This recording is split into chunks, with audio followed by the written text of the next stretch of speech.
Hey guys, ang init ng panahon. So, maghahanap tayo ng maiinom. Parang ako'y aakyat ng bukid eh. Sakbit ng sundang. Walang tapang-tapang sa akin yun. Ang naitak. Ayan guys, tara na. Hanap tayo ng bukong. Maiinom dahil nauhaw ako. So, mag-iingat ngayon ang mga tao sa harapan ko dahil ako'y naitak. Lalo na ang aking asawa. Takot na takot nung binigyan ko ng itak.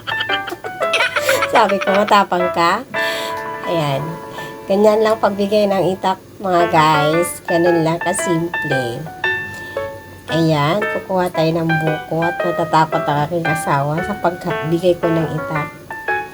Okay, tingnan natin ngayon guys. Aakyat siya. O, tingnan mo, hindi marunong yung aking asawa umakyat ng buko. Nagkuha pa ng ladder. O, sabi niya, bantayan ko daw siya baka mahulog. Pastilan, Dolores. Ayan, hindi pa marunong pumili kung alin dyan ang saktong buko o matigas o malambot pa o sakto lang. Kailangan pa tuturuan ni Inday. Ayan, hintayin natin guys na makukuha si Lolo. Ang tagal mamili. Kailangan tuturuan pa. Ayan na. Hintayin natin na makuha niya yung buko. Nauuhaw na ako. Nauuhaw na si Madam. Ayan na, kinukuha na niya. Ayan. So, ito na guys. Nakakuha na kami at solve na ang ating mainit na panahon at libre ngayon ang juice, buko juice.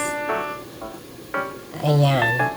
So, eto na siya guys. Binuksan na namin ang aming nakuhang buko at titingnan natin kung sakto nga ba yung timpla o yung may laman o wala.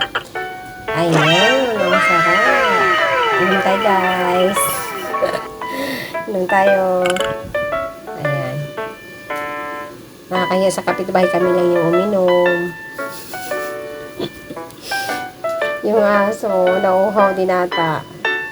Ayan, thank you for watching guys. Mga mami, mga frenny. Thank you for watching. Please don't forget to like and subscribe po. Yan. At don't forget to comment po.